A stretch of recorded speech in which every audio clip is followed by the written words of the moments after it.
Bueno, pues a ver si os parece, vamos a empezar. Nos faltan algunos todavía, algunas personas, pero bueno, yo quiero cumplir con los que estáis aquí y con vuestra puntualidad. Y bueno, pues arrancar primero con una idea de la agenda que vamos a vivir. Recordáis que de la sesión del otro día, y voy a proyectar, a ver si veis mi pantalla, cuando la veáis me avisáis con un gesto y así ya sé que lo estáis viendo. Sí, perfecto. Bueno, pues digamos que este ha sido el curso. Estamos ya abajo del todo, estamos en el cierre, en donde pone conversatorio final, y ahora os voy a presentar a las personas que nos acompañan hoy. Pero si recordáis también de la primera, o sea, de lo que íbamos a vivir, pues ya prácticamente está todo. Pasó Stefan Kermas, ¿os acordáis? El seleccionador de hockey alemán, Peter Kursina, con el bloque del liderazgo. Stefan nos profundizó más en el tema de los equipos y de la diversidad. Después ha estado estuvo Chen Yan con más todo lo que tiene que ver con la digitalización y la innovación abierta. Y por último, Jason Jay en el bloque del capitalismo consciente y la sostenibilidad entendida en un concepto abierto con el workshop. Para el día primero del bloque, segundo del bloque del capitalismo consciente, abrimos la conversación el otro día y bueno, pues estuvo muy interesante porque estuvimos hablando de muchas cosas y quedó alguna cosa digamos ahí en el guardada que la vamos a hacer ahora en primer lugar y así ya seguimos con el resto de la agenda del conversatorio. Mi idea para hoy en el conversatorio, como os digo, es que yo arranque con la parte del círculo del liderazgo que os comentaba, que es parte de mi próximo libro, en el que conectamos temas de los que estamos hablando aquí. Y después va a haber dos bloques principales y una sorpresa. La sorpresa no os la cuento, pero los bloques principales sí. Está con nosotros Ignacio Martín y también está Gustavo Calvo, que las dos personas van a estar hablándonos hoy del contexto de España, de cosas que están pasando hoy en España, desde el punto de vista tanto de la casuística de lo negativo, de lo que nos está pasando, como también desde las oportunidades que se nos puedan abrir o de cómo aterrizar esas tendencias de las que mucho se habla, pero cómo aterrizar eso en la realidad hoy de España.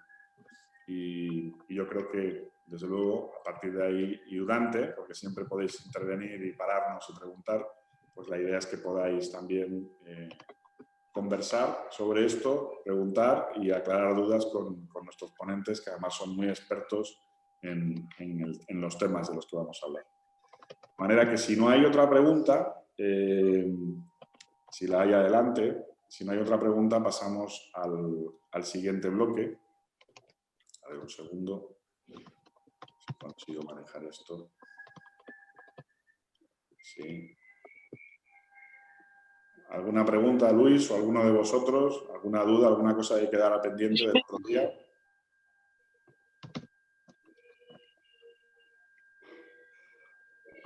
¿Todo bien? Esperando. Todo bien. Un segundo.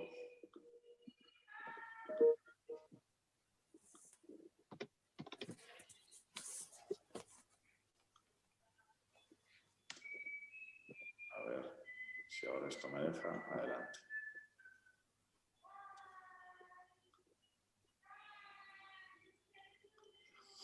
Como os decía, el otro día nos quedó esto en el tintero y yo creo que, de nuevo, si lo estáis viendo me hacéis un gesto porque estoy compartiendo algo distinto ahora. Perfecto, muchas gracias. Os quería contar dos cuestiones que son como el eje vertebrador del libro que estoy terminando y que de alguna manera cristalizan muchas de las cosas que tienen que ver con la sostenibilidad que yo he ido viendo a lo largo de los años. Como creo que os conté en la sesión inicial, yo empecé en esto de la sostenibilidad en el año 2006 y en el 2009 monté junto con unos socios una consultoría para temas de sostenibilidad en Estados Unidos. La idea en principio era servir a organizaciones empresariales acerca de cómo, digamos, instalar prácticas más sostenibles en las compañías. Lo que sucedió con el paso del tiempo es que las empresas no nos contrataban y quien sí nos empezó a contratar, los primeros clientes fueron ciudades de Estados Unidos, municipalidades. La cuestión, el porqué, es que la juventud en Estados Unidos es más consciente de la sostenibilidad y cuando empieza a elegir dónde vivir, que aquí hay mucha movilidad geográfica a la hora de decidir dónde vivir, de momento cuando eligen la universidad, ahí ya normalmente prefieren salir de su ciudad. Y a la hora de elegir dónde ir, cada vez pesan más los criterios de sostenibilidad. Cada vez pesa más, por ejemplo, si hay transporte público, o la calidad del agua, o la calidad del aire. Y de alguna manera empezó ya entonces una carrera de las ciudades en Estados Unidos por subir en el ranking de sostenibilidad. Y al final, esos han sido un poco nuestros principales clientes. De manera que, como digamos una evolución, he ido yo procesando todo lo que he ido viviendo en esa experiencia, también en Silicon Valley, acerca de cuáles son claves que nos pueden dar luz en este contexto. Fijaros que yo entiendo de entrada el liderazgo, y en un contexto como este lo entiendo un poco como el viaje que describe esa frase que tenéis ahí, que no sé si la conocéis, de quién es, pero si no os lo digo, esa frase es de Sir Ernest Shackleton, que digamos, fue un explorador del Polo Sur, que no es el que pasó más, no es el que ha pasado más con fama a la historia, ¿no? Porque los dos más famosos son Amundsen, que es el que lo consiguió, y Scott, que es el que se quedó en el camino, en la carrera. Amundsen, Scott y Shackleton estaban compitiendo por lo mismo en ese momento. Shackleton no lo consiguió, nunca lo consiguió, pero Shackleton tiene, digamos, entre sus competidores, entre comillas, le dan siempre el mérito de haber sido el que más retos tuvo que superar. Las inclemencias climatológicas cuando empezó su aventura, las incidencias logísticas de todo tipo que sufrió, no las sufrió ninguno de los otros dos, y de alguna manera eso, digamos, hizo que su caminar hacia el Polo Sur fuera muchísimo más complicado que el de sus compañeros. Sí ha pasado a la historia, en cambio, como el que más veces lo intentó, porque luego lo siguió intentando. De nuevo se volvió a encontrar con muchísimas dificultades, muchas más que sus otros dos competidores, como digo, y lo que sí que siempre hizo es, volvió de sus misiones siempre con toda su tripulación intacta, cosa que en muchas ocasiones fue casi una heroicidad, porque por distintas circunstancias perdieron el buque varias veces, con lo cual tenían que armar con distintos restos de cosas embarcaciones más pequeñas para intentar volver del Polo Sur. Y de alguna manera incluso tuvo que llegar a dejar a algunos de los miembros de la expedición en islas sin comida y sin nada para él aventurarse a llegar a otra y desde ahí intentar volver a las semanas, rescatarlos, en fin. Es muy interesante la vivencia de esta persona. Pero en todo caso, ahí le vemos en una evolución física, ¿no? Cómo arrancaba el viaje a la izquierda en Londres y cómo está en el viaje en medio y cómo regresó al final. El viaje del liderazgo en ese sentido es una transformación, es un aprendizaje, y por lo tanto, como aprendizaje, no termina uno como cuando empieza antes del aprendizaje. Realmente él es, en este caso, un ejemplo en todo eso. Fijaros que lo que os quiero compartir aquí no es ley, no es ninguna teoría elaborada por ningún científico supremo. Es un poco en mi experiencia lo que yo entiendo que son, digamos, las cuestiones más importantes que desde mi punto de vista vive un líder. Y os las quiero reflejar aquí. Primero le llamo al círculo porque de alguna manera creo que conforme uno va trabajando todas ellas, termina encontrando solución a muchos de los retos que un líder encuentra.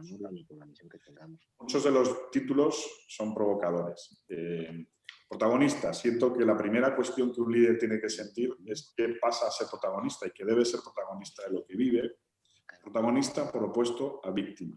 Ese tema también de cada vez que pasa algo, si yo siento que soy parte de la solución, o en realidad me quedo en que soy parte del problema, porque esto me pasa a mí, ¿no? Y yo no tengo qué he hecho yo para merecer esto.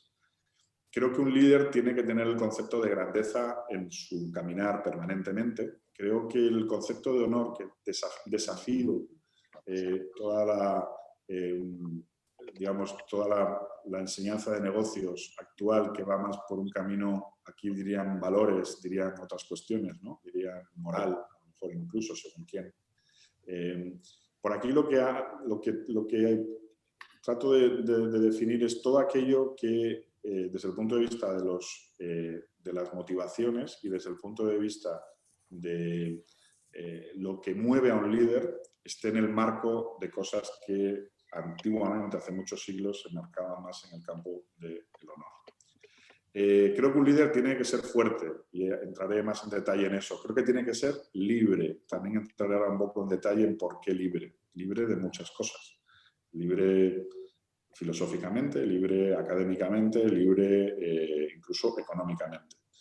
Creo que un líder tiene que tener una relación con el miedo muy estrecha y no precisamente en el sentido negativo, sino más bien casi en el sentido de un enamoramiento del miedo. El miedo está ahí porque el miedo nos ayuda. Creo que un líder tiene que saber ahorrar muchas cosas, pero no solo económicamente, sino también ahorrar energías. Creo que tiene que saber perdurar, tiene que saber ser capaz de aguantar la tormenta. Tiene que saber refrescarse y tiene que ser inquieto. Inquieto, ahora entraré en detalle de por qué. Aquí hay 10 cosas que yo creo que, de alguna manera, conforme uno va trabajando más en ellas, cada una de ellas, y luego veréis que hay una manera de trabajarlas, de alguna manera digamos, el conectarse con la realidad con una actitud de liderazgo permite que sea más sencillo, más abarcable. Cada una de estas 10 líneas tiene a su vez 2 y explican y digamos, profundizan en cada uno de los conceptos. Por protagonista, lo que entiendo es que uno debe ser dueño de su destino y debe hacerse dueño de su destino. Y de alguna manera no solo eso, sino además llevar las riendas. Porque uno puede ser dueño de algo y dejarlo quieto ahí, como la parábola de los talentos, enterrarlo, o puede definitivamente decidir qué hacer con eso de lo que es dueño, ¿no? Y no dejarlo quieto y llevarlo en la dirección que uno quiere. De manera que al final la misma realidad, la misma situación, 2 personas la pueden ver como un problema, la pueden ver como pues me ha pasado esto, un enfoque más de víctima que os decía antes, y otra puede verlo como un mira qué bien que me ha pasado esto y veo que sale de ahí, ¿no? Desde el punto de vista del pensar en grande, lo encajo mucho en el contexto del impacto. Y creo que aquí todos que sois emprendedores y altos directivos entendéis de lo que estoy hablando, ¿no? Al final el pensar en grande pasa por de verdad ver cómo consigo impacto en todo lo que hago, tanto desde el punto de vista del tamaño del mercado al que me dirijo, el tipo de impacto que quiero conseguir en mis clientes, la manera en la que quiero transformar su vida o su manera de consumir, pero en definitiva que mis valores, mis principios estén conectados con esa mirada grande, ¿no? Y con ese impacto.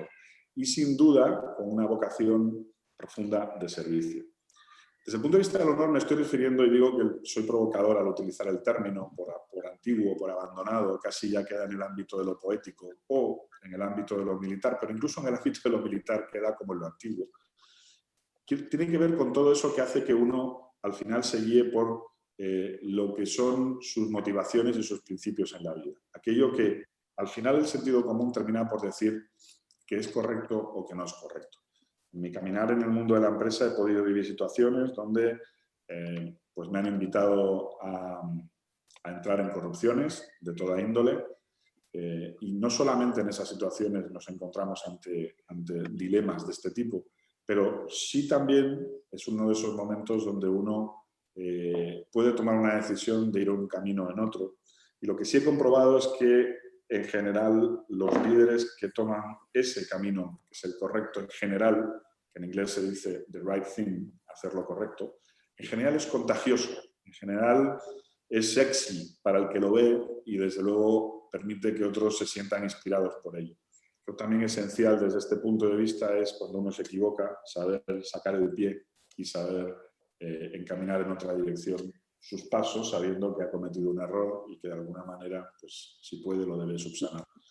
Creo que el ser fuerte viene desde el ser y por ahí nos hablaba Ignacio el otro día de Westfield y el track del ser la esencia y la importancia de trabajar el ser, la persona, las fortalezas de cada uno de nosotros, que nos van a permitir sin duda avanzar con fuerza y con seguridad en el camino en el que vamos. El líder necesita esa seguridad, necesita sentir la seguridad desde muchos ámbitos, que yo luego ya digo que explico más adelante cómo eso se trabaja. La libertad siento que es esencial en un líder y muchas veces no se habla de ello. Siento que es esencial porque ser libre es ser libre ideológicamente, ser libre espiritualmente, pero también ser libre desde el punto de vista de mis ataduras, también hasta diría que de mis ataduras desde el punto de vista financiero, permiten que uno trabaje con humildad las cosas, con una humildad diferente y con una flexibilidad que es la que hoy requieren unos mercados y unas exigencias que cada día son de mayor velocidad y de menos dogmas, de más, ante la ambigüedad que hay, lo que siempre ha funcionado deja de funcionar en un mes y al mes siguiente funciona de una manera distinta.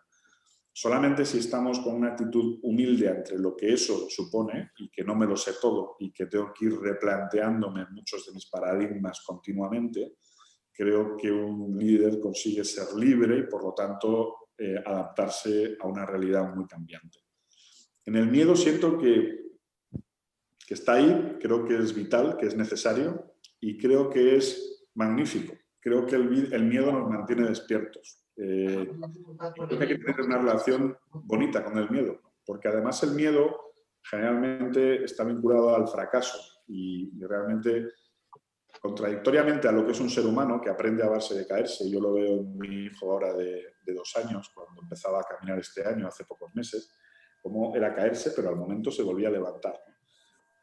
Los adultos y en el colegio, la educación, la sociedad, cada vez nos va empujando conforme crecemos a que caernos no está bien, caernos es un error y por lo tanto no debe existir y por lo tanto no se entiende como un camino hacia el éxito, sino como una especie de estigma del que hay que huir. Creo que una relación sana con el miedo ayuda a un líder a tomar decisiones y a equivocarse para luego no volver a equivocarse como aprendizaje.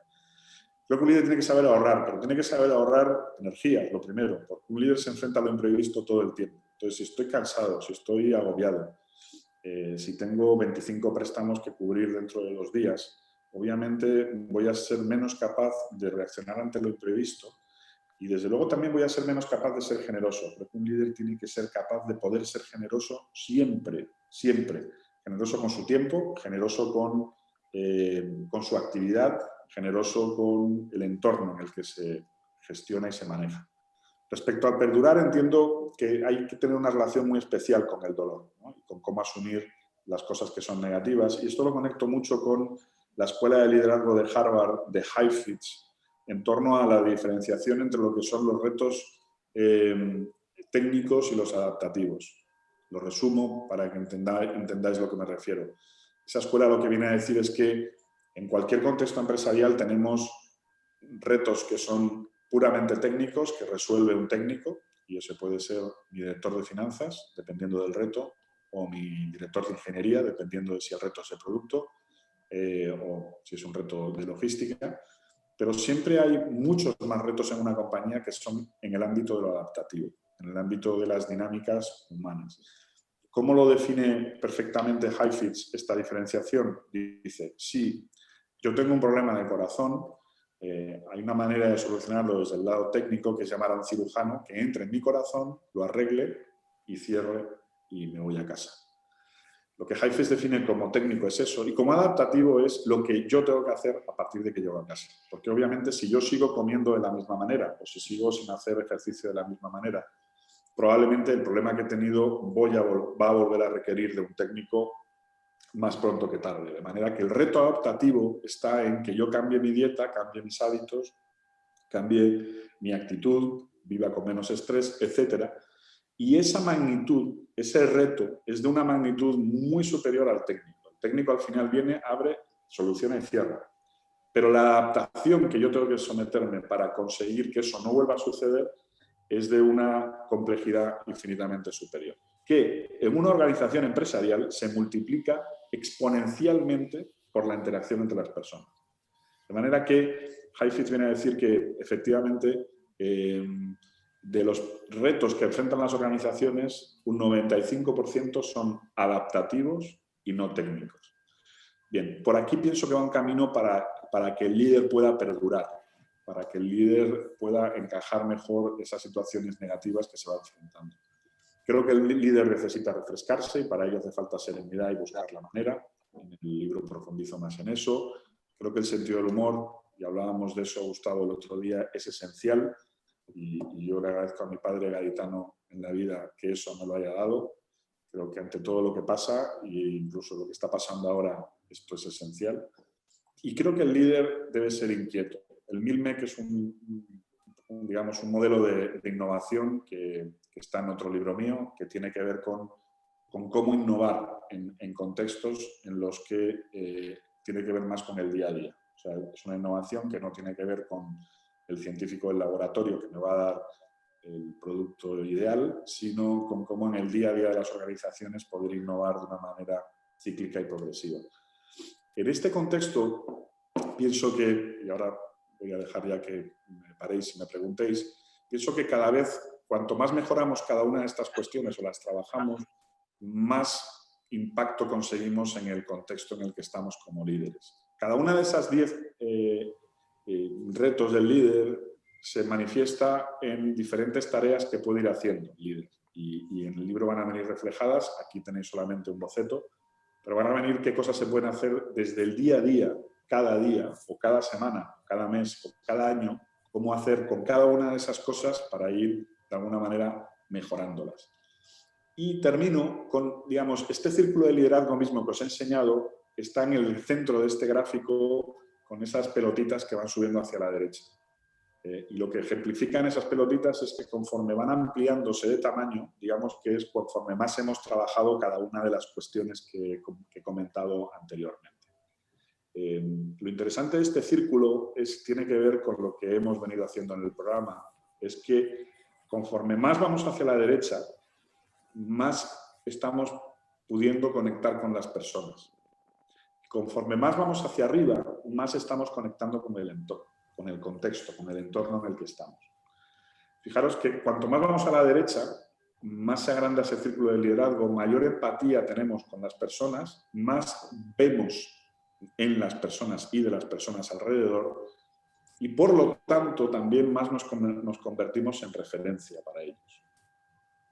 Fijaros también que si conforme más vamos hacia arriba y hay una mayor conexión con el contexto por parte del líder, empieza por ser muy hábil en la gestión, pasa por ir avanzando en ser más hábil en el desarrollo de negocios y pasa muy rápido también por ser capaz de entrar ya en el ámbito de la creación.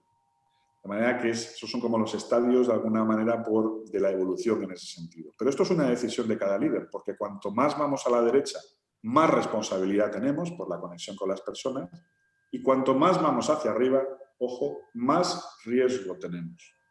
También tenemos más darnos cuenta de lo que está pasando alrededor, pero sobre todo entramos en riesgo. Esto, por ejemplo, en un caso muy claro, es lo que le pasa a un líder político. Entra en riesgo en el momento en que empieza a expandir su ámbito y su área, digamos, de influencia. Y efectivamente cada vez amplía más su darse cuenta de lo que está sucediendo. Bueno, yo quería en ese sentido dejaros con estas reflexiones sobre lo que hemos hablado y, en definitiva, mi idea con esto, conectada con el capitalismo consciente y la sostenibilidad, es que entender cada una de estas cuestiones desde ese enfoque es lo que de verdad hace a un líder sostenible y es lo que de verdad hace a las organizaciones o a las empresas que un líder gestiona que sean sostenibles y perdurables en el tiempo. Porque esto está visto desde el enfoque de la persona, de una persona, pero esto es lo que yo entiendo como algo que no es el líder entendido como jerarquía. El líder para mí puede ser un taxista, el líder puede ser la persona que prepara el café en la compañía. El liderazgo no es una cuestión solamente del responsable jerárquico de un equipo o de la organización. Eso es otra cosa, eso es autoridad y va por otro lado. El liderazgo lo entiendo más desde el rol en el que yo esté, cómo puedo trabajar cada una de estas 10 cuestiones, o 30 en su conjunto, para que desde el rol que yo esté asumiendo sea percibido como un líder en eso que estoy haciendo. Y la responsabilidad última es siempre del superior jerárquico, pero de alguna manera todo es más sostenible en una organización si cada una de las personas asume su rol como líder en el puesto en el que esté. Y aquí hago la pausa para preguntas, para lo que queráis, con lo que, o comentarios, o rebatir, o lo que os apetezca hacer en este momento, antes de que pasemos al segundo bloque del día, que tiene que ver con las intervenciones de nuestros invitados.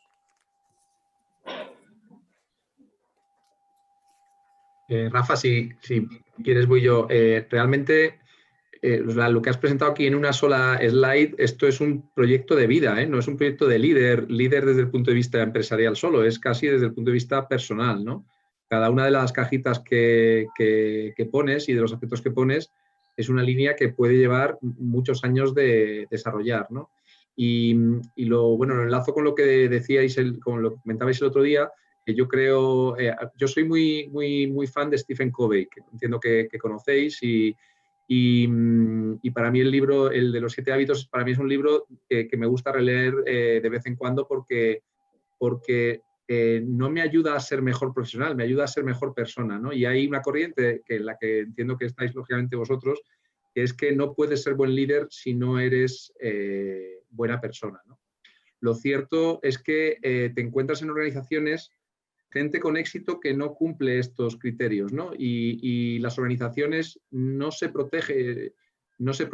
Bueno, yo llevo toda mi vida en Telefónica, es una empresa muy grande con una organización compleja, pero no terminan de protegerse frente a esos perfiles, con lo cual no fomentas en el día a día el que estos perfiles se desarrollen al máximo, porque como tú bien has dicho, está mucho más castigado el error que el intentarlo. Y luego hay ciertos elementos que pones aquí que se consideran debilidades del líder, ¿no? El líder se tiene que mostrar distante, se tiene que mostrar infalible, se tiene que mostrar, etcétera. Y esa cultura, llego por lo menos a terminar una pregunta porque estaba haciendo más reflexión, ¿cómo cambias esa cultura, ¿no? Porque es que la organización no se comporta con estos criterios, ¿no? No puedo estar más de acuerdo con tus comentarios, con todos, también con quien es fuente de inspiración para ti, que también yo lo sigo mucho y lo he leído. Mira, esta es una pregunta muy grande, porque abarca muchos ámbitos. Yo pienso que efectivamente, en general, no es ese el perfil de líder que hay. Yo, además de mi rol en Westfield y en EIG, tengo mi propia compañía de temas de liderazgo, se llama TT, Fostering Leadership, y es que hace ya años sentí que, de alguna manera, mi auténtica vocación es tratar de conseguir que haya más perfiles de liderazgo parecidos a esto que está en pantalla, que lo que, como tú, yo también veo, es lo que más predomina en posiciones jerárquicas altas en organizaciones. Pero yo por eso distingo mucho de lo que es una posición jerárquica de una actitud de líder ante la vida. Yo pienso que, como decía antes, por llevar a un extremo, a un caso fácil de entender, no es un taxista, del que en principio no puede tener ni un subordinado, en principio, puede ser un auténtico líder. Y como tú bien dices, desde un modelo casi de vida, pero también profesional, entender cuál es su rol ante lo que está pasando en la sociedad y él entenderlo como taxista, como la función que tiene y el rol que desempeña, cómo entender cómo llevar eso adelante. Pero efectivamente esto tiene que ver también con cómo esa persona conduzca un taxi o dirija una compañía, cómo se relaciona con las personas alrededor, con su esposa o con sus hijos o con sus amigos, ¿no?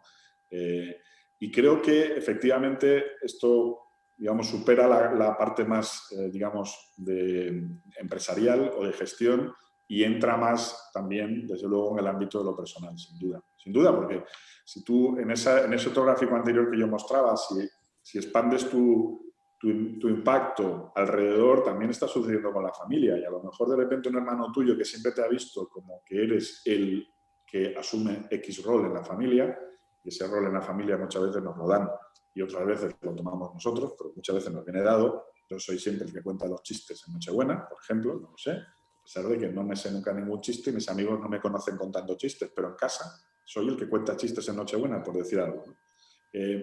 Muchas veces esos roles nos vienen y de alguna manera, si tú de repente empiezas a practicar esto, empiezas a lo mejor a no sentir ganas de contar más esos chistes y entonces la gente de alrededor empieza a ver que, bueno, es que este tío tiene personalidad, o sea, que es que este en realidad está expandiendo ese ámbito de actuación y ahí empiezas a entrar en riesgo, porque a lo mejor a tu alrededor lo ven, tu jefe lo ve como una ventaja o lo ve, como dices tú, como un inconveniente. Yo creo que en general hay una concepción del líder que se entiende más como el líder asociado al mando, ¿no? Y creo que eso a veces provoca una distorsión. Pero también creo que efectivamente trabajar esto hace que lo que tú dices suceda cada vez menos y es que cada vez haya más perfiles en todas las áreas en las organizaciones que se guíen por este conocimiento de uno mismo.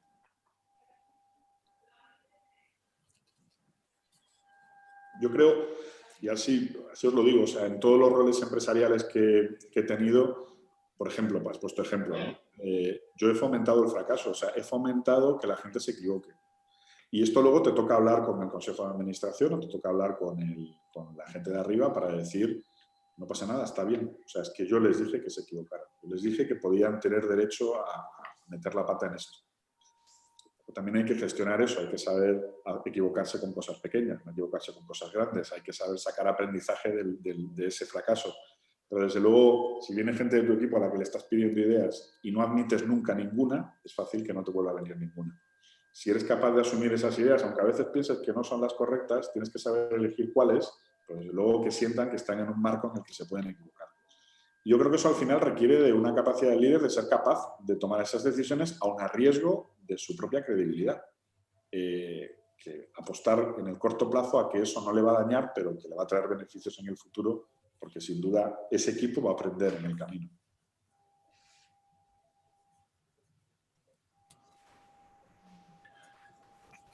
¿Qué tal, Rafa? Buenas tardes. Hola, José Luis, ¿cómo estás? ¿Y cómo estás? Muy bien, encantado. Oye, yo te quería comentar. ¿Todos a José Luis o no? ¿Cómo? ¿Perdón? ¿Conocéis a José Luis todos o no? Ah, ¿No? no, pues creo que no me conocen. Bueno, No. bueno. ¿Eres un participante más? Creo que no. Creo que tienes mucho que ver con EIG, ¿no? Pues sí, un poquito. Llevamos todo el tema de la dirección académica, de los programas online, que es EIG. Pues te quería comentar una cosa, que en tu círculo del liderazgo, que me parece que es estupendo porque es un montón de cosas como estaba comentando el compañero, es todo un proyecto de vida. ¿No crees que al final también lo tendríamos que complementar con las consecuencias que todas estas cosas tienen para los demás? Porque a fin de cuentas seremos capaces de transmitir cierto liderazgo si somos capaces de influir en los demás pues, positivamente, ¿no? Porque, es decir, ¿por qué tenemos que ser muy fuertes? No por nosotros mismos, sino por los demás. ¿Por qué nos tenemos que refrescar? También por nosotros mismos, pero también por los demás. Es decir, que al final tenemos que influir. Sí, pero fíjate que, sin duda, José Luis, pero fíjate que yo en este gráfico, se llama la matriz de creación, lo que expreso sobre eso es que es una decisión del líder cuánto quiere influir. O sea, yo puedo decidir de alguna manera mejorar cada una de esas 30 cuestiones o trabajar sobre ellas, pero puedo decidir no expandir ese círculo, puedo decidir no ser visible, puedo decidir seguir en mi taxi perfectamente y llevar mi vida, digamos, expandiendo ese círculo, a lo mejor en lo familiar, pero no en lo profesional. No quiero que todos los taxistas de Boston, donde yo vivo ahora, sean mejores cada día. No es mi rol, no estoy en ello.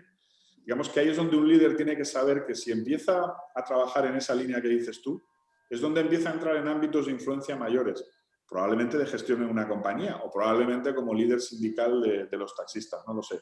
Pero, o como líder de la familia, que hasta ahora no lo ha sido, y ahora de repente empieza a ser el hermano que ayuda a todos los hermanos a tomar decisiones. Pero de alguna manera siento que esa es una decisión que debe tomar el líder. ¿Cuánto de verdad quiere exponerse al exterior y ser influyente o no? Y eso, porque sin duda si eso lo expande, empieza a ser influyente. Y tiene que ser consciente de que empieza a tener una responsabilidad por esa influencia que está ejerciendo.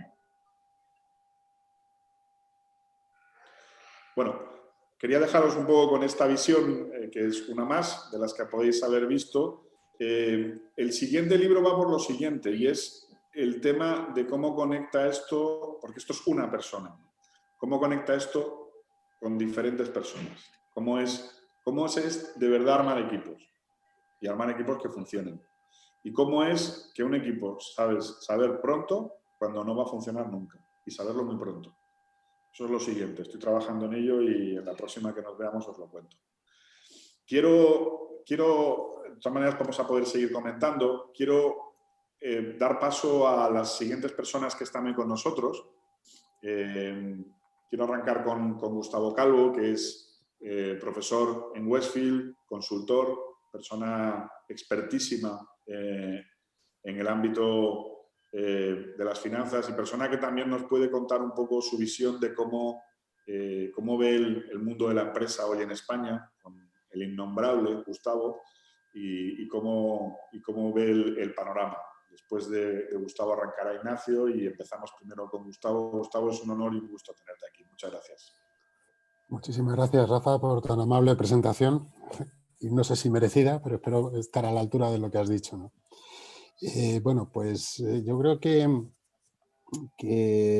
todo este mundo de la economía, cuando yo lo estudiaba de pequeño, no teníamos en cuenta muchas de las cosas que has mencionado. Es decir, todo el concepto de liderazgo pues se veía de otra manera totalmente distinta.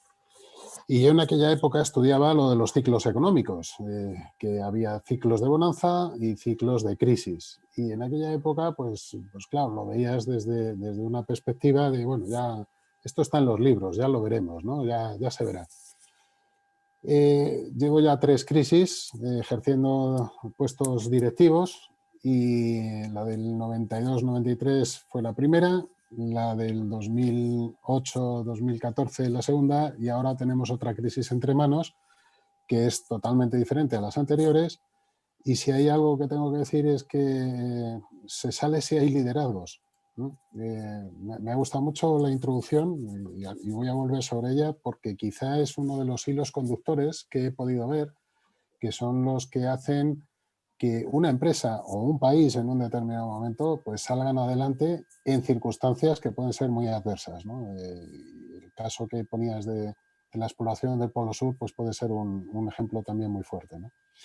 A lo largo de estas 3 crisis, las diferencias que se han visto en España concretamente, que es donde más me ha afectado, aunque también las he visto desde un punto de vista internacional,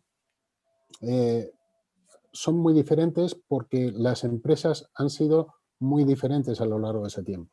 Las empresas están cambiando y de algún modo toda esta formación que se está dando a las personas, como toda la que estamos impartiendo aquí, pues está calando y está haciendo que los anticuerpos, ahora que está de moda utilizar las palabras de biología, los anticuerpos de las empresas frente a las crisis, pues funcionen algo mejor.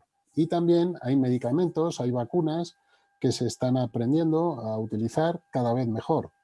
A lo largo de estas 3 crisis, pues en la primera pues no había prácticamente nada de ayudas a las empresas, era digamos una separación de lo que es el mundo de la empresa y del Estado y de las finanzas públicas prácticamente absoluta y si eras empresario prácticamente te las tenías que ingeniar para salir adelante con ayuda de los bancos si es que te ayudaban, ¿no?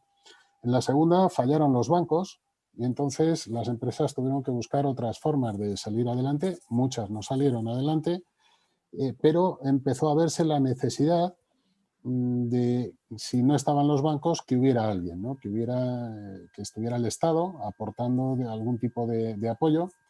Es muy interesante analizar cómo se resolvió la crisis por países en Europa, la crisis del 2008 al 2014, más que por cuestiones económicas, mucho más por las actitudes políticas que tomaron cada uno de los países para ayudar a las empresas.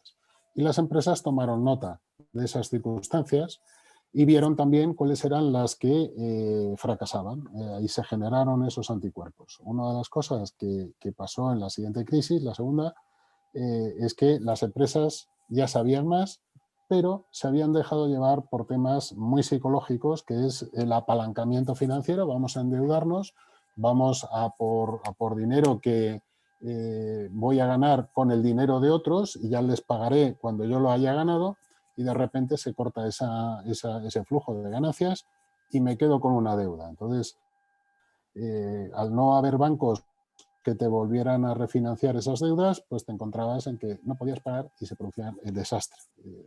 El tema financiero llevó a crisis económica y la crisis económica a más crisis financiera. ¿Qué es lo que ha pasado en esta tercera crisis?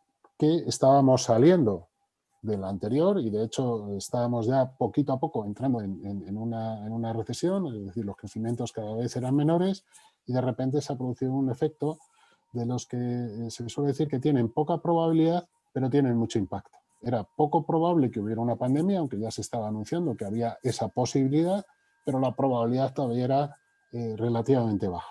Sin embargo, el impacto podía ser fuerte y, gracias a Dios, no está siendo todo lo fuerte que podía ser una pandemia, ¿sí? Porque había escenarios que yo los viví en la del 2012, que no nos tocó a los países globales, pero yo sí tenía intereses en Arabia en aquella época y aprendí cómo funcionaban las FFP2 y las FFP3, porque el coronavirus de los camellos, en este caso en Arabia, tenía un índice de mortalidad del 10%, lo que pasa es que mutó y desapareció. Pero todo el mundo estábamos aprendiendo, que es a lo que iba, a que pueden venir cosas, ya sea un coronavirus, una crisis financiera o lo que pueda ser, que nos tienen que hacer estar preparados. Es decir, tenemos que tener esos anticuerpos ya preparados. Y lo que se estaba haciendo era disminuyendo el nivel de endeudamiento en las empresas. No del todo, porque eso no es una fórmula, primero, que se pueda generalizar ampliamente, pero sí es un objetivo que se han ido marcando muchas empresas, de no depender tanto de los bancos, porque se vio que los que dependían de los bancos en la anterior crisis morían. Entonces están intentando ponerse a salvo. Entonces, en esta crisis, cuando hemos entrado de golpe en esa situación, hemos partido de una situación mejor en ese sentido, pero por otro lado no tenemos certidumbre de qué es lo que va a pasar, porque estamos aprendiendo sobre la marcha de cuáles son los efectos y las medidas que se toman para combatir el virus. Y como son medidas que, como todos conocemos, son cambiantes, hoy hacemos una cosa, mañana hacemos otra, vivimos en plena incertidumbre y en ese entorno las decisiones se toman mal. Por una parte, eso hace que esa inseguridad a las empresas no se muevan a la velocidad que tendrían que moverse para tomar decisiones adecuadas, y puede ser la causa que les lleve ahora mismo a más problemas, como en la crisis anterior pudo ser el que no existieran los bancos, pero por otro lado también el Estado y sobre todo en Europa, en España, nos está afectando las decisiones europeas, que se están moviendo mucho más deprisa, o por lo menos, si no se mueven, lo anuncian, que eso también elimina incertidumbre, y ha permitido que, junto con otras herramientas, como ha sido el tener disponibles la herramienta de los ERTEs, ¿no?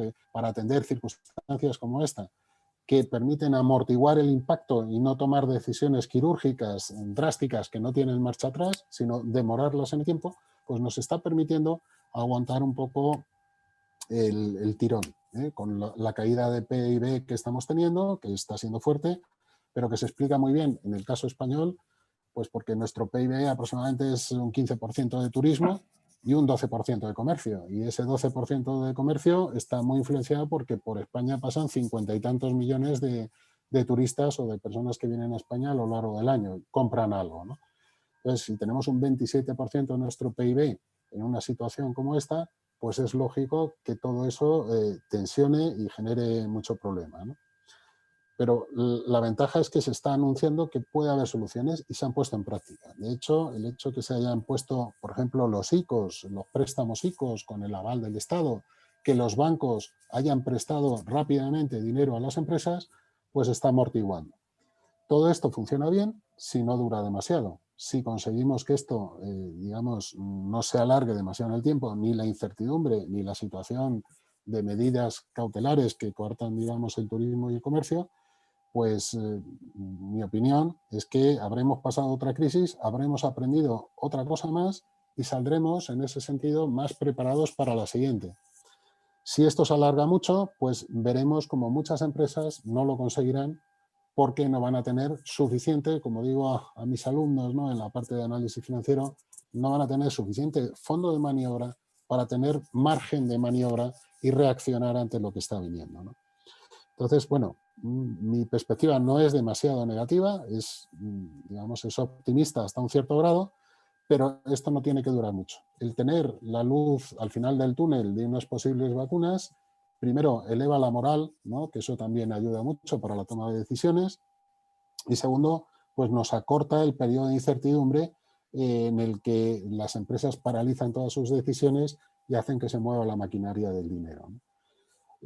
Una cosa que también nos está reforzando en todo este proceso es que se han ido aprendiendo no solo estas herramientas económicas de poner el dinero en circulación para apoyar a las empresas que están teniendo problemas, sino que también se han tomado medidas desde el punto de vista legal para evitar que las crisis, el impacto se vaya directamente a la fórmula de quiebra, concurso de acreedores, suspensión de pagos, como lo queramos llamar desde el punto de vista de que no puedo pagar, y eso condene a la muerte empresarial, ¿no?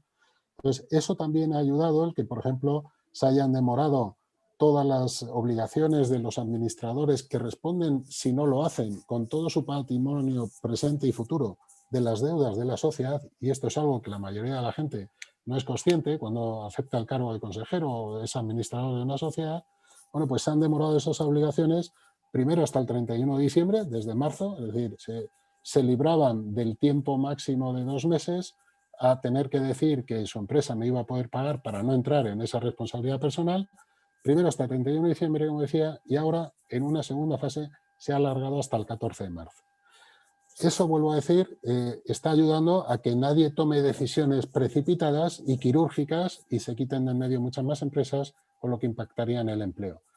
Y, por supuesto, nos acerca más a ese momento en el que ya, cuando, si Dios quiere, tenemos la vacuna y funciona adecuadamente, pues igual que hemos caído en un porcentaje muy fuerte porque nuestro turismo y nuestro comercio era muy, muy fuerte dentro del porcentaje que representan en nuestro PIB, justo cuando esas barreras se rompan, pues la mayoría de la gente, que esta mañana oía una estadística que un 45% de las personas en España no está saliendo a tomar ningún tipo de comida fuera de casa, es decir, a los restaurantes, bares, etcétera, etcétera, pues cuando se nos levante esa restricción sanitaria, pues esa gente saldrá, consumirá y volveremos a funcionar razonablemente.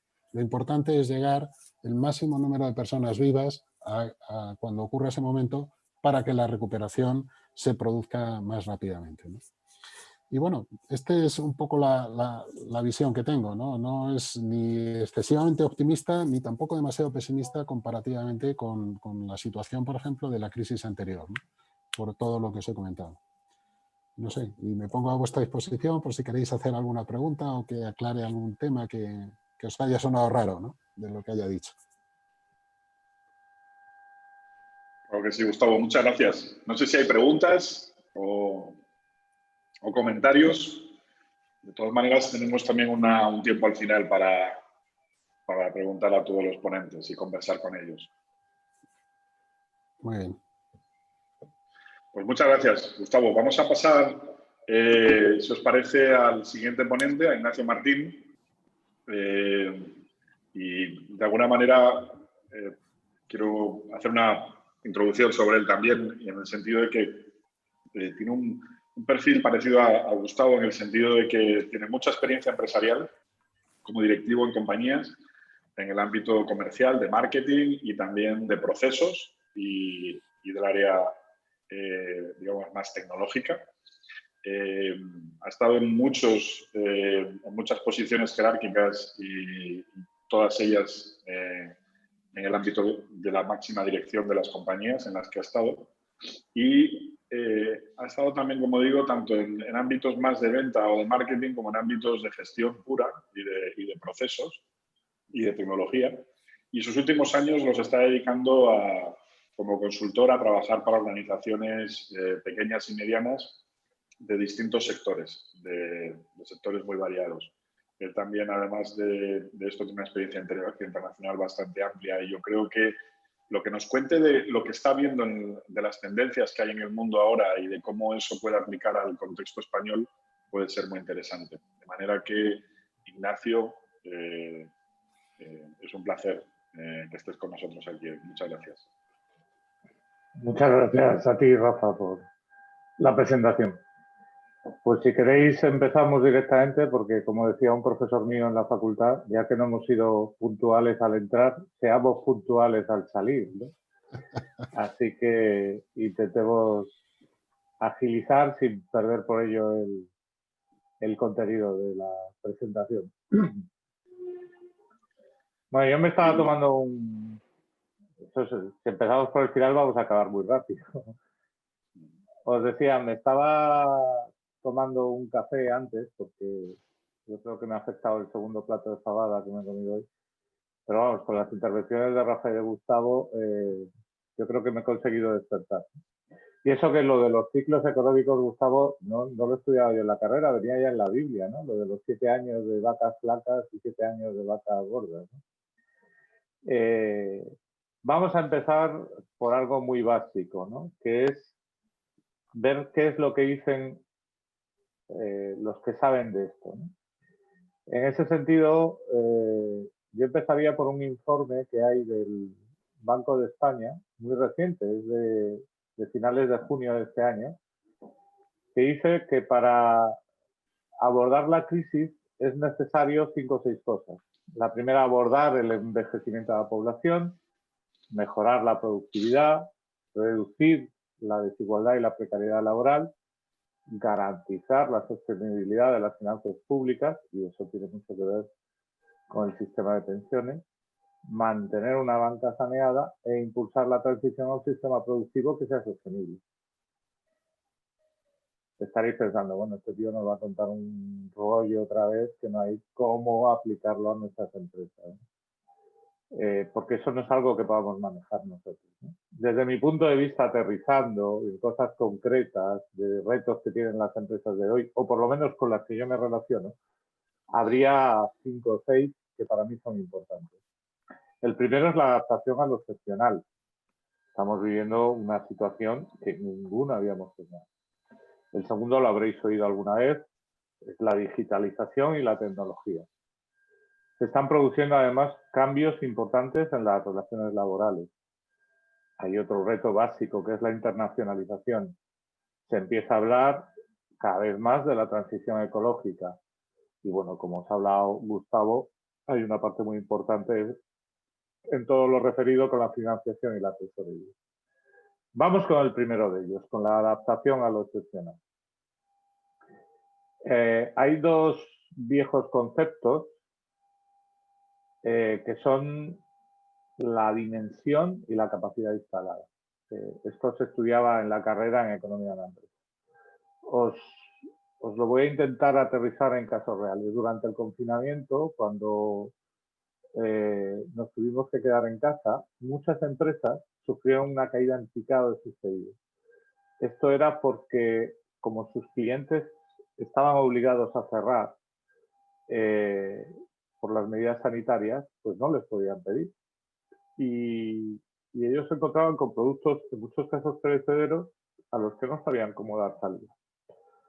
Además, por ejemplo, en el caso de la hostelería, ellos tenían muy trabajado el canal Horeca, pero no tenían contactos, ni tiempo, ni el saber hacer para acudir a otros canales como la gran distribución. Además, no podían garantizar ni el suministro, ni la cantidad de pedidos, ni las plantillas anuales, ni las inversiones de marketing. o los comercios de barrio, aunque ahí aumentó de golpe la demanda de una manera brutal, brutal. Pero algunos han triunfado sabiéndose adaptar a circunstancias excepcionales. Os voy a poner dos ejemplos muy concretos. Vamos a hacer un viaje desde Béjar, en Salamanca, hasta Astigarriaga, que está en Guipúzcoa. Mascarillas Béjar. Era una empresa que llevaba casi 30 años fabricando almohadas. Se encontraba con que el sector textil agonizaba. La ciudad estaba teniendo cada vez más paro, no sabían cómo afrontar el futuro. Pero durante el confinamiento, el equipo humano, y ahí es muy importante el liderazgo, fue capaz de llevar a cabo un proceso en el que se adaptaron a una nueva situación. Supieron mover sus funciones, hacer cosas diferentes a las que hacían y tuvieron éxito porque consiguieron transformar el producto final. Como os digo ahí, hoy en día son líderes en la fabricación de mascarillas. Fijaros, una empresa que fabricaba almohadas. La imagen que veis ahí es su promo para estas navidades.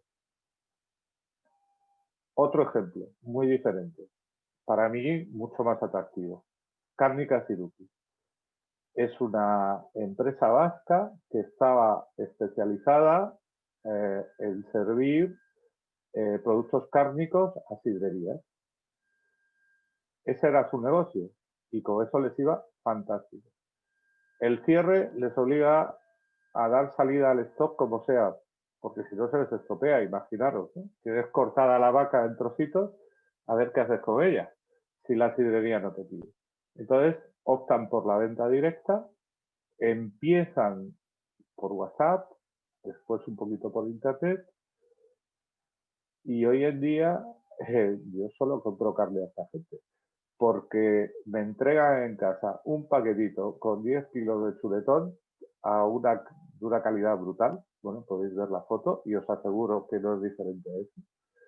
Y a un precio a veces que es inferior si comprara bacon en mercado. No solo lo hacen poniendo un buen precio, es que aunque te pongan un precio un poquito más caro, te mandan una oferta de un 30%, de un 2x1, y al final te sale un precio muy aceptable como consumidor, que probablemente para ellos sea incluso un precio superior al que tenían cuando le vendían a las librerías. Vamos con otro reto. Aparte de adaptarse a las nuevas circunstancias, están cambiando las relaciones laborales. Habréis oído hablar muchas veces de la conciliación. La conciliación es un desafío que además se ha agudizado de manera tremenda durante la crisis. ¿Qué podemos hacer como líderes? No como autoridad suprema, que os decía Rafa, ni como jerarquía, sino como líderes para aquellas personas que no pueden venir a trabajar, ni teletrabajar, porque su presencia es imprescindible. Imaginad el empleado de una gasolinera. No hay posibilidad de que teletrabaje. Pero resulta que tiene un hijo o una hija que no tiene cole porque han cerrado los coles o está en cuarentena y tiene que guardar restricciones. O peor, ¿qué nos pasa a nosotros? Y como líderes estamos en esa situación. Además, como os digo ahí, la conciliación es una herramienta que a mí me parece fundamental para motivar a los empleados. Hay muchas veces que a la gente le viene mejor que le des un día libre para que anticipe un puente y se pueda ir de viaje, con su mujer a celebrar su aniversario, que le subas el sueldo, no, pero que le des un ticket restaurante, seguro. Hay otro reto en las relaciones laborales, que es el teletrabajo. Habréis oído muchas veces esa tontería de que el teletrabajo ha venido para quedarse. Bueno, para quedarse o no. Va a depender de vuestra capacidad como líderes para cambiar la mentalidad. Cuando yo empecé a teletrabajar, era en AVE, camino a Barcelona, en el que iba terminando cosas mientras iba a una reunión. Y había gente que se sorprendía y que me mandaba mails diciendo, oye, pero tú no tenías que venir hoy a una reunión. ¿Qué haces en Madrid? No, bueno, estoy teletrabajando, ¿no? Al final, el que teletrabaja no necesariamente se escaquea, pero eso supone una serie de retos. Hay que conseguir la adaptación tecnológica de la plantilla. No todo el mundo sabe usar un Zoom, no todo el mundo sabe lo que, o sabía lo que era una VPN, no todo el mundo sabe si dejar encendido su ordenador para hacer un escritorio remoto o tener un programa que le permita acceder directamente al servidor y a sus ficheros. Eso implica invertir en recursos tecnológicos. Es clave reforzar la comunicación personal, porque al no verte, al no tener esas charlas de pasillo, ese café que te tomas en la máquina de la empresa, esa caña que te tomas después de trabajar, para mí es fundamental reforzar esa comunicación. Hay que llamar a tu equipo, preguntarle cómo está, saber cómo le van las cosas, qué tal está viviendo su familia, la situación, en fin. Y luego es importante, desde mi punto de vista, manejar la desconexión, porque hay gente que se hiperconecta. Hiperconecta significa que te manda mails a las 12 de la noche y eso no es sano. No es sano, salvo que el tipo viva en Boston como Rafa, claro. Que entonces sí, lo de las 12 de la noche pues es más habitual. Y luego, el teletrabajo supone ahorros en costes muy importantes tanto para el trabajador como para la empresa. El trabajador, porque a nada que tarde media hora en ir a su trabajo, el no ir le supone 1 hora más de tiempo libre en casa. Y esa hora de tiempo libre, lo conecto con lo anterior, le sirve para conciliar, para estar con sus hijos, para estar con su mujer, para tener un rato con los amigos. Pero es que además la bajada en la demanda de oficinas supone también una bajada del precio de las mismas. O sea que al final el teletrabajo también reduce costes. Otro reto de los que hablábamos, la digitalización y la tecnología. Bueno, todos hemos oído hablar de la IA un montón de veces. Bueno, la IA, para los que saben de esto, no es la incidencia acumulada del virus en los últimos 14 días. IA es inteligencia artificial. Pero es que hay muchos más conceptos. Hay conceptos que tenemos que usar, manejar y comprender. Entre ellos la robotización, el machine learning, la nube, eso de tener cosas en la nube, que no es lo mismo que estar en la nube. Pero es que además es necesario un buen ERP, que para muchos de nosotros es solo un programa de gestión en nuestra empresa. También hay que cuidar si tenemos un buen CRM para las relaciones con nuestros comerciales, para saber sus rutas, cuántas visitas hacen, los pedidos que consiguen. Como os decía con Cárnicas y Rookie, hay que desarrollar el e-commerce. Y bueno, si estamos en las redes y manejamos ya no Facebook ni Twitter, sino Instagram o TikTok o lo que sea, pues hay que tener un buen CMS. Es un lío el que no haya oído hablar de esto, pero es mucho más sencillo de aplicar y de llevar a la realidad de lo que hemos podido pensar. Os pongo algunos ejemplos. Rafa, ¿puedes pasar la diapo? Fenomenal. Bueno, lo de robotizar tareas repetitivas es importante porque hay muchas tareas que tienen muy poco valor añadido, donde la intervención humana no influye para nada, que no marca la diferencia. Siempre que cuente con un volumen suficiente, porque si tenemos 3 llamadas al día, no vamos a instalar un sistema de chatbot. Pero esos sistemas ahorran mucho. Las grandes compañías, sabéis, tienen sistemas de discriminación de llamadas que sustituyen a una telefonista, a una centralita, y te dicen que si quieres hablar con marketing, marques el 1, con finanzas el 2 o el 3. Eso es lo más sencillo. Algo más moderno, un chatbot, que en tu web te dice que sí te puede ayudar y te ayuda con algunas de las consultas o de las dudas más frecuentes a cualquier visitante de la web. Para mí es básico gestionar e interpretar los datos. Yo creo que es de lo único que sobra en las empresas. En todas las empresas hay datos para aburrir. Yo creo que el reto es conseguir que no se dupliquen, que no metamos el mismo dato varias veces, que no abramos 7 fichas para el mismo cliente, una en la web, otra en el CRM, otra en el ERP, en fin, que tengamos un solo dato y se meta una sola vez. Luego es básico saber qué datos son importantes, relevantes, que aportan valor a nuestro negocio. Y fundamental analizarlos para la toma de decisiones, ¿no? Porque esto es lo que nos va a permitir ir encaminando nuestra empresa allá hacia donde queramos. Algunos ejemplos de esto. Pasamos la diapo, por favor. Un ejemplo en realidad de una sola empresa con la que he estado trabajando en los últimos meses. Es una empresa, en realidad es un empresario familiar que tiene varios restaurantes. Tenía 3 o 4 antes de la crisis, ahora tiene 6.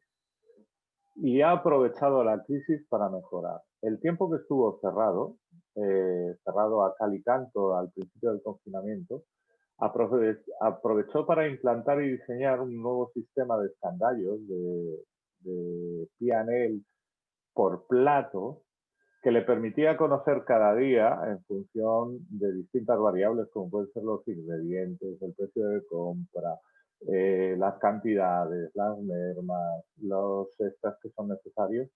Con todo eso sabía qué le dejaba cada plato que vendía cada día. ¿Cuál era más rentable? ¿Cuál era menos rentable? ¿Cuál interesaba vender porque le daba más margen? O incluso, ¿cuál le interesaba vender antes porque estaba más cerca su fecha de caducidad o podía ser perecedero? Pero es que además supieron enlazar ese sistema con la caja, con lo cual, en función de los platos que vendían cada día, se generaban propuestas para la reposición de stock. Más cosas que supo hacer esta empresa.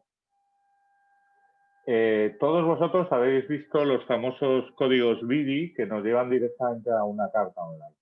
Bueno, pues ellos no se limitaron a poner un cartelito, una cartulina en cada mesa con un código BIDI que evitase que la gente tocase la carta en papel.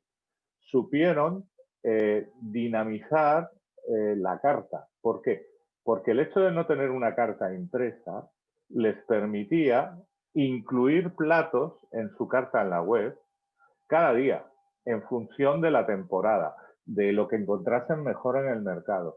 Y no solo eso, también le permitía eliminar, aunque fuese de forma temporal, un plato que por lo que fuera ese día no había ingredientes en el mercado o no estaba disponible. A todos nos ha pasado, yo estoy convencido, que pedimos algo en un restaurante y al rato viene el camarero y nos dice, perdone, pero es que de eso no hay solomillo. Pero le ofrezco lubina. Mire, que yo pedía solomillo. No solo eso, dieron un paso más. Pasaron a la gestión de precios.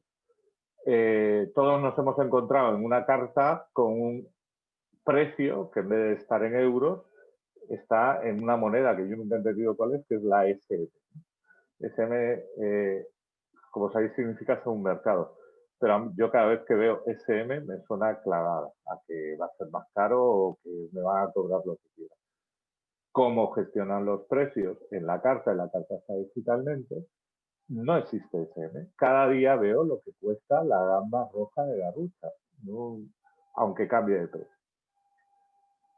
Esto lo llevaron también a su carta de vino. ¿Por qué? Porque es un sitio donde incorporaron la gestión, el pricing, la gestión de precios, adaptando su oferta a los precios de la competencia, comparaban a qué precio vendían el Matarromera Reserva comparado con otros restaurantes, pero incluso pueden hacer promociones de determinado vino del que solo les quedan 3 botellas. Y a mí lo que me parece genial, que quizá lo habéis visto en algún sitio, es que la cuenta viene ya dividida entre comensales. No sé si veis ahí el ticket, porque 4 comensales, total comensal. Eso cuando vas a cenar en pareja viene, pero fenomenal. Pasamos a otro de los retos, que es la internacionalización. Perdona. Bueno, esto es algo que hemos oído muchas veces. Vivimos en un mundo global, todos menos los salvo terraplanistas, que no es global, claro, que es plana la Tierra. Pero hemos oído hablar del efecto mariposa, la teoría del caos. Pues bueno, y este tío, ahora con la teoría del caos.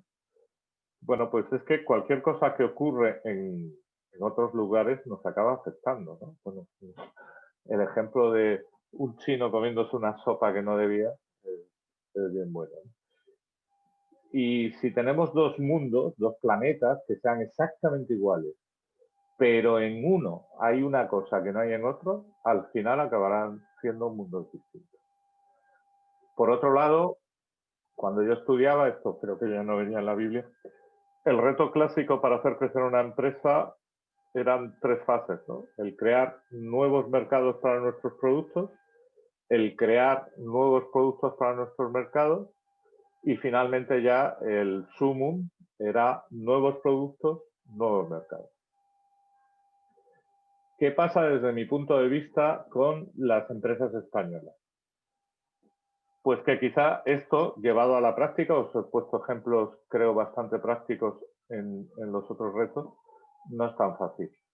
No es tan fácil en este momento porque la exportación, que en el pasado nos salvó, el crecimiento brutal de las exportaciones, el buscar nuevos mercados para nuestros productos, el aumentar nuestra productividad, ahora quizás sea algo más difícil, porque hay que enfrentarse a restricciones que no teníamos antes.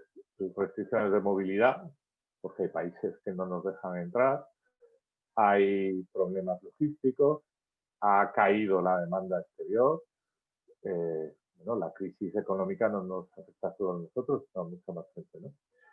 Hay problemas de liquidez, no nos engañemos, la imagen de marca de España ha sufrido muchísimo cuando somos el país del mundo donde más contagios ha habido, donde más muertes ha habido, en fin, y hay dificultades en la cadena de suministro. Al final, los que me estáis escuchando sois líderes de empresas exitosas, ¿no? Y quizá para abrir el debate yo os preguntaría cómo lo haríais. Antes de eso, me gustaría poneros algunas conclusiones. Como os decía Rafa, yo creo que no hay que confundir liderazgo con autoridad. Es importante que cada uno asuma su papel, ¿no? Porque al final todos recibimos con mucha frecuencia inputs con obviedades. Probablemente lo que os he contado ya lo sabíais, pero es verdad que muchas veces no lo aplicamos. Y mi consejo, por llamarlo de alguna manera, es que merece la pena dedicar tiempo a esto, ¿no? Sintetizar qué es lo esencial, lo relevante para nuestras empresas, para nuestro caso concreto, adaptarlo. Pero no solo saber qué es lo que tenemos que hacer. Yo creo que como líderes la diferencia no es solo saber qué hay que hacer, sino concretar cómo hacerlo. Como decía un viejo proverbio atribuido a los primeros incas, esto es una cita relativa porque es que no sé de quién es la cita, pero me parece muy importante. En el mundo de los negocios hay 3 tipos de personas. Las que no se enteran de lo que pasa, o sea, no saben por dónde les viene. Las que se enteran cuando está pasando o cuando ya ha pasado. Y aquellas que hacen que pasen cosas. Yo creo que vosotros sois líderes y sois los que tenéis que conseguir que pasen cosas. Acabo con una anécdota. Hace unos años me encontré con una discusión en un almacén entre un mozo de almacén y el jefe de almacén. El jefe de almacén le recriminaba algo al mozo de almacén, yo no recuerdo el qué, y este le respondió: es que a mí no me pagan por pensar. Esto es algo que hemos oído muchas veces. Bueno, la respuesta del jefe de almacén me encantó. Le dijo, mira, a ti sí te pagan por pensar, por lo que no te pagan es por recibir. Gracias por vuestra atención.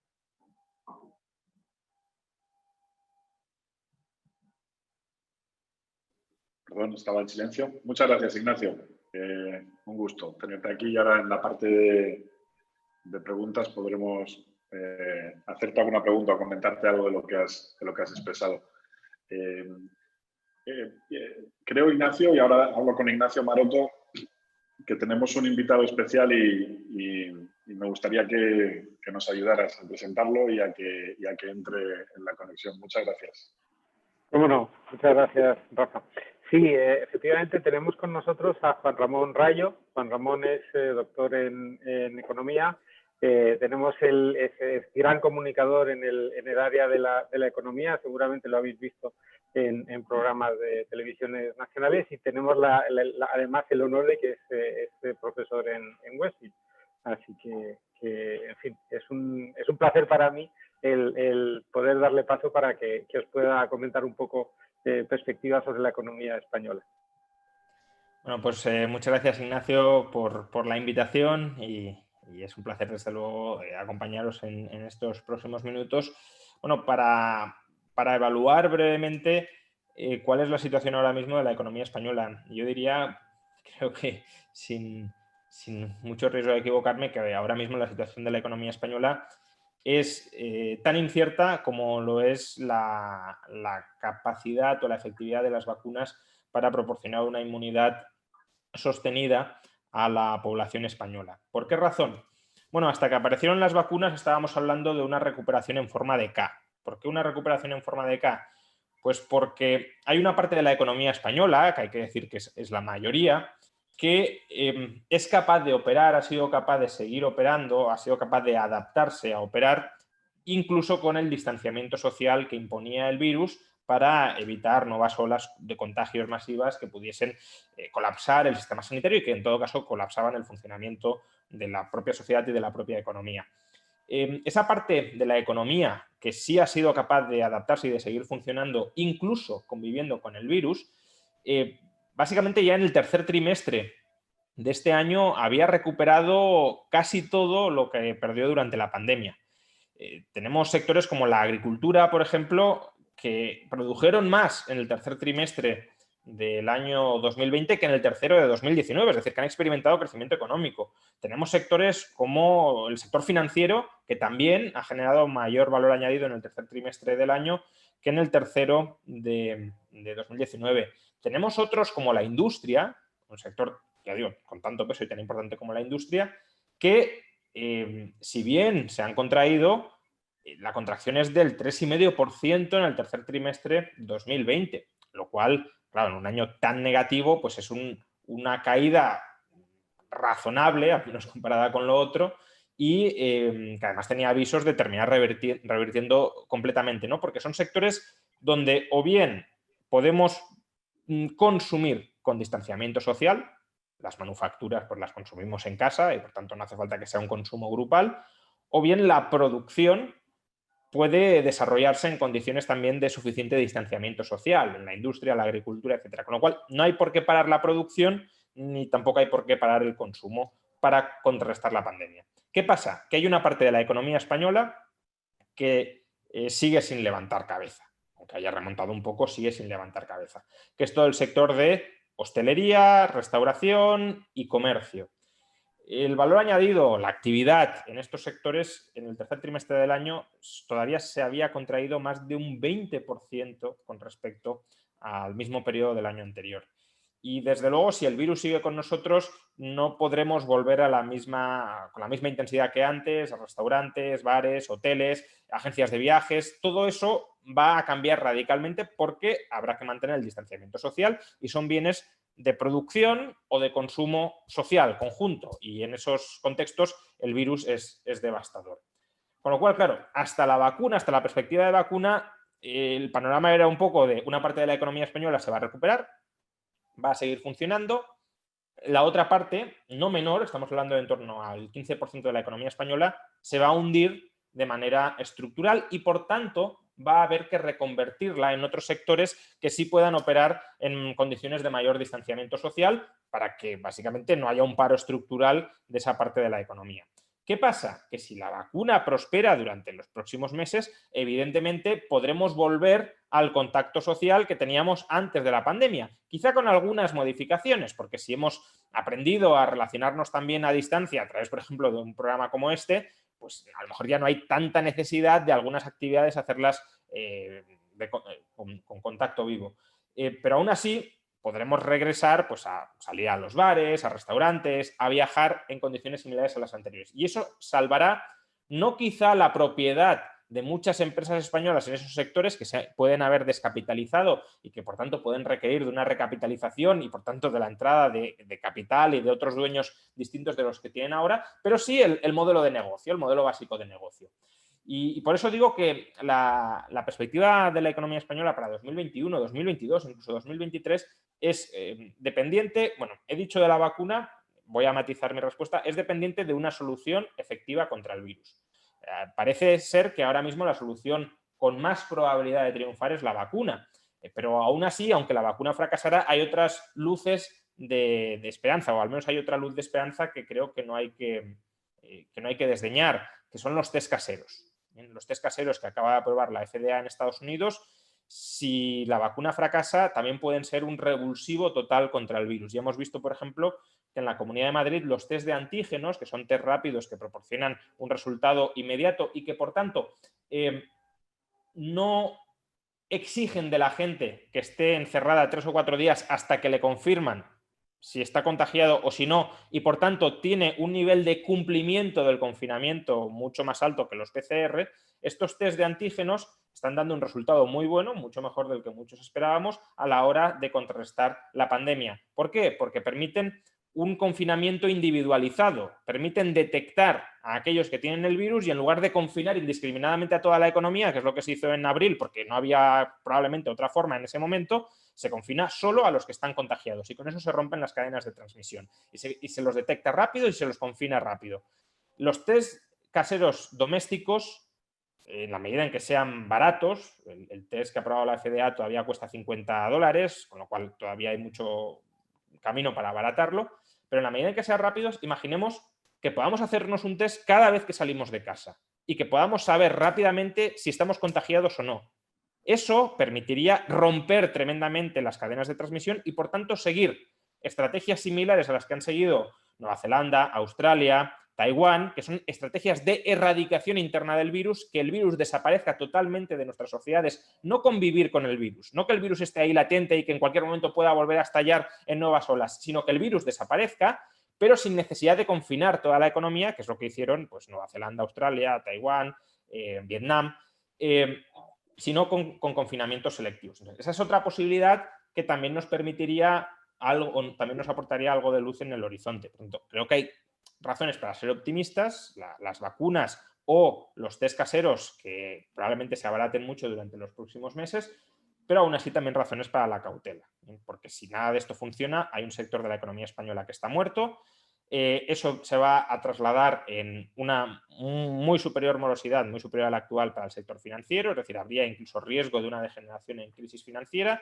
y también tendríamos un sobreendeudamiento estatal que no revertiría, porque si la actividad económica hay una parte que está parada, el déficit seguiría siendo muy alto, en unos niveles de acumulación de deuda por encima del 120% del PIB y por tanto también se abriría el horizonte de una crisis de deuda soberana, lo cual pues, ya sería el acabose del terminose, ¿no? Entonces, bueno, optimismo, pero hay un escenario no del todo improbable que es desastroso, que es calamitoso y por tanto también prudencia en ese sentido. Juan Ramón, muchísimas gracias. De verdad, qué placer tenerte aquí. Muchas gracias por tu tiempo y también por tu sabiduría. Quiero abrir al grupo, a todos vosotros que estáis en el mundo real, en los negocios y con empresas y empleados y salarios que pagar a final de mes. Bueno, que después de todas estas reflexiones que hemos hecho todos, pues que nos podáis también compartir vuestras preguntas y que nos digáis un poco estáis pensando después de todo esto que os hemos contado. Sé que queda poco tiempo, pero sí me gustaría que aprovecháramos este rato para que podáis contarnos lo que pensáis o podáis preguntarnos a cualquiera de los ponentes.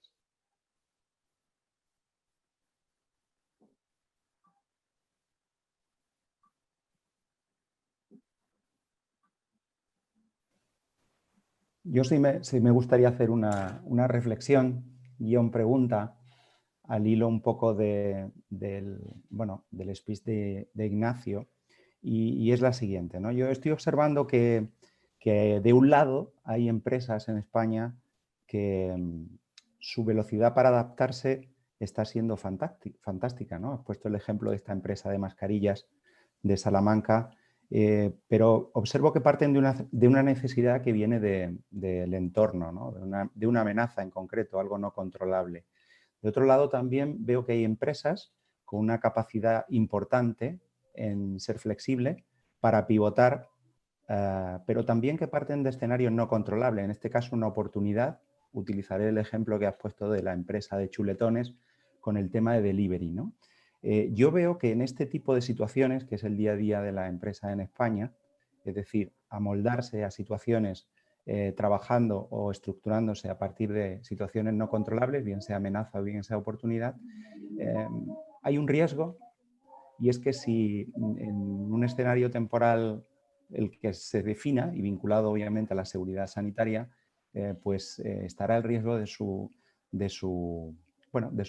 que esté en causa su sostenibilidad. Sin embargo, hay otras empresas que innovan desde lo controlable, ¿eh? Esto es, desde sus fortalezas. Me gusta mucho el ejemplo que has puesto, Ignacio, de esta empresa con diferentes restaurantes, ¿no? Porque su capacidad de adaptación a la tecnología ha hecho que realmente sobre una fortaleza que estaba ahí cautiva, pues implementen, y no realmente sobre una amenaza que es la falta de consumo en el día a día. Has puesto también un ejemplo que me ha gustado mucho, que es el tema de la conciliación, que está ahora muy de moda, pero es que resulta que hay empresas como en la que yo trabajo que en el diciembre del 2019 implementan, la primera empresa en España que implementa la jornada laboral de 4 días a la semana, y es de las pocas que lo hacen en el mundo. Entonces, quiero Bueno, decir... el sol. Sí, sí, exactamente. Entonces, Bueno. claro, mi reflexión es la siguiente: cuando trabajas desde lo controlable, cuando trabajas desde realmente en lo que tú puedes tener influencia real, es cuando realmente se ejercita un liderazgo que es visionario y que es inspirador. Lo demás responde quizá un poco más a supervivencia, y creo que tenemos que no obviar la parte del DAFO que tiene que ver con lo que somos, bien de fuertes o bien de débiles, ¿no? Y voy también a utilizar el ejemplo que me ha gustado mucho para darle énfasis a esto que comparto con vosotros a modo de reflexión, cuando Juan Ramón hablaba de la posibilidad de interpretar la solución sanitaria bien desde el punto de vista de las vacunas o de los test caseros, como han hecho en otros países, ¿no? Aquí estamos hablando de lo mismo, bajo mi punto de vista. Cuestiones que no controlamos y que no dependen de nosotros, o bien ver realmente tu situación, tu modelo de país y cómo se comporta tu consumidor para establecer sobre lo controlable estrategias que realmente definan que tu empresa, en este caso país, sea saludable. Y este es un ejemplo comparativo que me lo llevo a la gestión ineficiente de los que ahora mismo toman las decisiones estratégicas de nuestro país. Quería compartir eso porque creo que le estamos poniendo mucho énfasis al salvavidas y nos olvidamos que a lo mejor el bote todavía le queda mucho tiempo para llegar a la orilla, ¿no? Pero bueno, Ignacio, yo creo que tanto por alusiones como porque creo que conoces bien el caso, puedes comentar algo a lo que nos ha dicho Luis, sin duda. Bueno, menos mal que no he puesto el caso de la empresa de Luis, porque no sabía que nos acompañaba, ¿no? Que es un caso que estudié en su momento, me pareció francamente innovador, ¿no? Tiene toda la razón, absolutamente toda. Y además está aplicando este modelo DAFO en el que no solo son amenazas, debilidades, fortalezas, oportunidades, la dirección estratégica de Porter de los años 90 y que sigue en total vigencia. Yo creo, Luis, que la clave en los 3 ejemplos que os he puesto es ser fiel al core business, a lo que uno sabe hacer de verdad, ¿no? Entonces, el primer caso, el caso de la empresa de mascarillas, en realidad no es una empresa de mascarillas ni de almohadas, es una empresa textil, que tiene máquinas que trabajan en lo textil. Y lo que sabe es cambiar el producto. Cambiar un producto que además no es una cosa de 2 días, es a largo plazo. Yo creo que uno de los grandes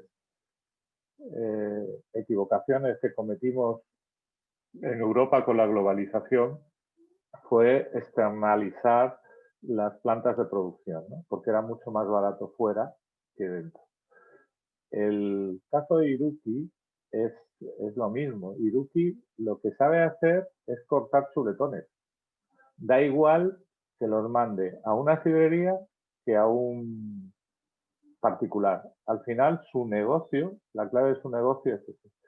Y el caso de la empresa de restaurantes, te diré más. La empresa de restaurantes de la que os hablaba, hace un mes ha comprado otro restaurante.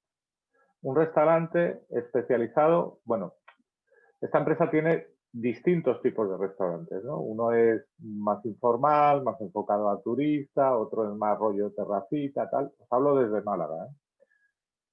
Ha comprado una empresa en Benalmádena, un restaurante muy típico de toda la vida, 30 años, haciendo pescaditos fritos. El tipo no lo ha comprado para quedarse con el local. No lo ha comprado por la ubicación. Lo ha comprado para seguir haciendo pescaditos fritos, porque es lo que esa gente sabía hacer, hace muy bien, está reconocido, tiene el aprecio de sus clientes. ¿Qué es lo que está haciendo? Está implantando modelos de gestión innovadores en ese tipo de negocio, que redundan en ahorros de costes, en sinergias, que es lo que va a producir la rentabilidad. Pero estoy absolutamente de acuerdo contigo, tienes toda la razón. O sea, uno de los riesgos más gordos desde mi punto de vista es buscar una salida por cualquier sitio. Como tengo el agua al cuello, tiro por donde puedo. Y a veces no es la mejor solución, ¿no? Porque voy hacia arenas movedizas en vez de hacia la orilla. Yo creo que la clave está en centrarse en lo que uno sabe hacer, como uno sabe hacerlo, y no centrarse en lo externo, en el delivery, en el almacén, en el caso que sea que no aporta realmente valor al negocio y que no es lo que tú sabes hacer y con lo que, y esto es muy importante como líderes, con lo que tú disfrutas. Porque no solo hay que saberlo hacer, hay que disfrutar haciendo. Muchas gracias. El caso, Luis, por el que os, que me lo había comentado Ignacio además, por el que os sois famosos, o has comentado de la jornada, la verdad que es un ejemplo clarísimo de liderazgo que me parece además muy valiente, pero que yo creo que tú nos sabrás decir mejor los resultados que está dando. Imagino que muy buenos. Sí, la verdad que a todos los niveles, y al final, como siempre se dice, todo lo que no son cuentas son cuentos. El primer resultado que comparto con vosotros es el de facturación. Estamos creciendo a un 20% con respecto al año anterior. O sea, estamos en objetivos pre-COVID. Es cierto que somos una empresa tecnológica y que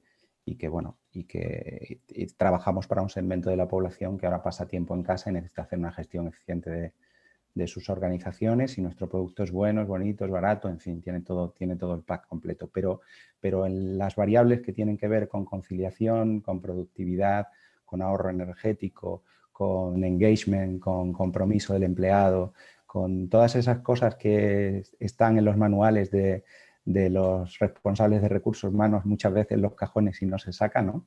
Porque si no te regaña el de calidad. En nuestro caso sí es un ejercicio diario de satisfacción y de algo tangible que con orgullo pues representa a una provincia como la de Jaén vinculada al agroalimentario y que una empresa tecnológica pues está poniendo en valor también. Es una satisfacción, sí. Se puede, vamos. Bueno, sin duda. Me he oído alcalde de Jaén decir que era la capital mundial del aceite de oliva. en una provincia donde yo no tengo olfato, nací sin él, pero cada vez que paso en coche desde Madrid hacia Cádiz, me dice mi familia que se huele ya el aceite cuando pasas por ahí. Que estés ahí sacando la cabeza en el ámbito tecnológico demuestra que no hay que ir al Silicon Valley para hacer un emprendimiento en tecnología de la calidad del tuyo. O sea que además tan vanguardista en decisiones tan valientes como las que has contado. Muy precioso testimonio. Muchas gracias, Luis. Pues gracias a vosotros por escucharle hablar del libro también. Gracias, Luis. No sé, tenemos con nosotros a José María Cáncer, que es miembro del consejo de Westfield. Y no sé si, José María, tienes ganas de saludar a los participantes. En todo caso, estamos ya en el tramo final y no sé si tenéis alguna pregunta también. Nos hemos extendido unos minutos respecto al tiempo oficial, pero creo que ha merecido mucho la pena. No sé si tenéis algún comentario, alguna reflexión. El micrófono está completamente abierto. Mientras tanto, deciros que ha sido un placer llevar este curso con vosotros y ser director del curso y también deciros que, como pasa mucho en estos casos, pues de vosotros he aprendido mucho de la interacción que aquí ha sucedido y desde luego deciros que las puertas de Westfield y las mías personales y las de los ponentes están totalmente abiertas para vosotros, para lo que necesitéis y lo que podáis querer en cualquier momento. O sea que, no sé, José María, si estás por ahí y quieres hablar, Sí. ¿puedo decir alguna cosa? Sí, buenas tardes, Rafa. Solamente Hola. quería hacer una anotación respecto a lo que se ha hablado de la dificultad que hemos tenido los líderes de las empresas en gestionar en esta época de la pandemia todo lo que era la conciliación. Y yo creo que si lo hemos sabido hacer bien, lo que hemos salido es muy fortalecidos. Porque al final, teniendo confianza en el equipo que tienes y permitiendo flexibilidad, que yo creo que ha sido la clave de todo el tema, flexibilidad por ambas partes, por la de ellos y por la nuestra, al final se les ha permitido no ya el teletrabajo, sino el pantrabajo, ¿no? El trabajar desde cualquier lado, desde todos sitios. Allí donde estuvieras, me daba igual que estuvieras confinado en tu casa, me daba igual que te hubieran confinado en tu segunda residencia en otro sitio, les has permitido trabajar y han seguido desarrollando su trabajo.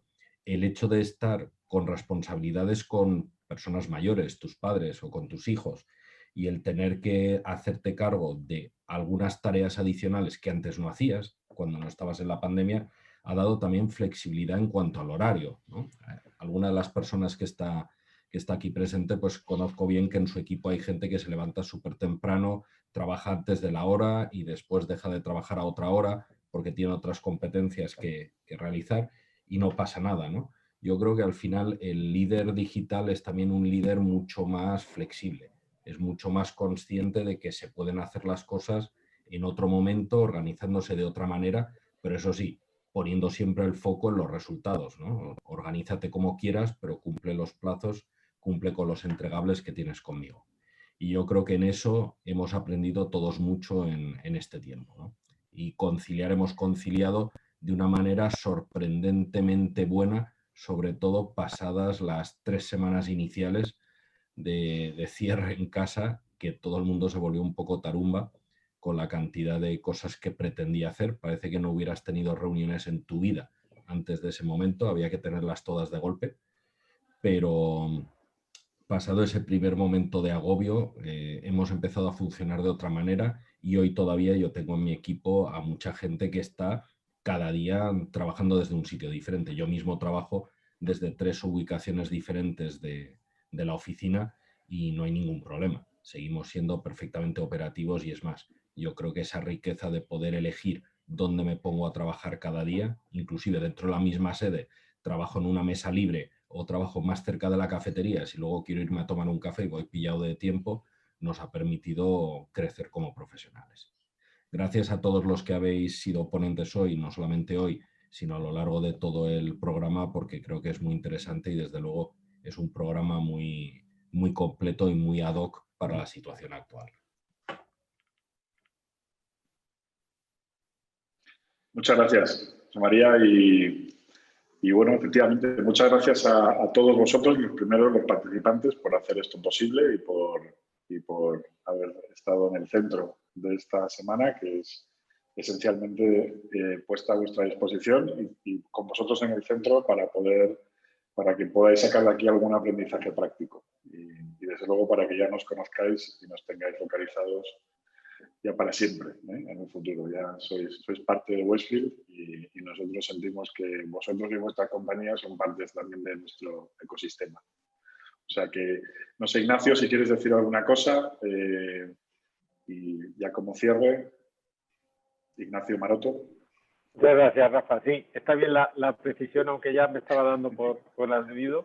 Nada, yo he podido coincidir con vosotros poco, pero más o menos soy como el pan del sándwich, ¿no? Porque os vi el primer día en la presentación y estoy viéndoos justo los últimos días, pero bueno, sí he seguido un poco el curso y yo reitero las palabras de Rafa, que vosotros sois un elemento esencial de este curso y del éxito de este curso, y os quiero agradecer pues vuestra participación y la forma en la que habéis estado con nosotros. Y nada, invitaros a que si queréis conocer más de Westfield, pues aquí nos tenéis, que ha sido un auténtico placer haberos tenido con nosotros durante esta semana. Muchas gracias a todos. Muchas gracias.